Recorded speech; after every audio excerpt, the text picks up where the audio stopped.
വീണ്ടും ത്രിമധുരം ഗ്രൂപ്പിൽ ഒരു അനുഭവം പങ്കുവച്ചിരുന്നു. അനുഭവമല്ല, ഒരു പ്രാർത്ഥനയായിരുന്നു. അത് ഞാൻ പറയാം. ഹരേ കൃഷ്ണ, ഗുരുവായൂരപ്പ ശരണം. എൻ്റെ അമ്മ ഒരു പശുവിനെ വളർത്തുന്നുണ്ട്. അത് 8 മാസം ഗർഭിണിയാണ്.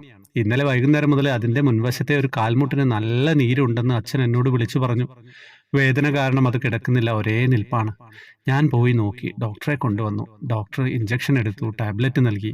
എനിക്ക് കണ്ടപ്പോൾ വലിയ സങ്കടം. എനിക്ക് പശുവിനെ വലിയ ഇഷ്ടമാണ്. പിന്നെ ഞാൻ വൈകുന്നേരം കൃഷ്ണൻ കോവിലിൽ പോയി പശുവിനെ ഒരു നൂലും ജപിച്ച് ഒരു തൃക്കൈ വെണ്ണയും കണ്ണന് കൊടുത്തു.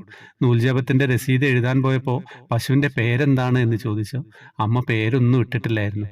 ഞാൻ കണ്ണന്റെ നടയിൽ വെച്ച് നന്ദിനി എന്ന് പറഞ്ഞ് പേരിട്ടു. നന്ദിനി എന്ന് പറഞ്ഞു കൊടുത്തു. വീട്ടിൽ വന്ന് നന്ദിനിക്കുട്ടിക്ക് കണ്ണന്റെ പ്രസാദവും തൊടുവിച്ച് തൃക്കൈവെണ്ണയുടെ പ്രസാദം കഴിക്കാനും നൽകി. ചരടും കെട്ടിക്കൊടുത്തു.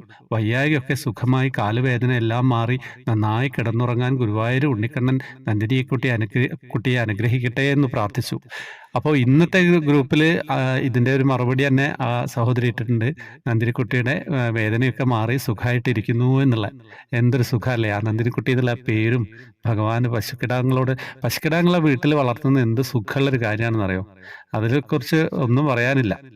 പിന്നെ ത്രിമധുരത്തിൽ ഇങ്ങനെ അനുഭവങ്ങളൊക്കെ വന്നുകൊണ്ടിരിക്കും, നിങ്ങളിലേക്ക് എത്തിക്കുകയാണ്. കഴിഞ്ഞ 1 വർഷമായിട്ട് ചാനലിൽ വന്നാൽ കൂടുതൽ വിവരങ്ങൾ അറിയാം.